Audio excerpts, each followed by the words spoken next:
What's up everyone and welcome back to another tutorial. Today we're going to see how to change your signature in Outlook. So firstly, all you have to do is launch the Outlook desktop app. Select File in the top left corner and then click Options.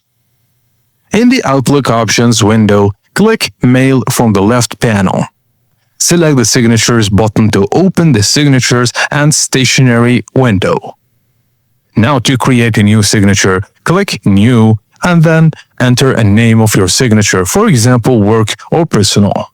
Click OK and you can create multiple signatures and switch between them anytime.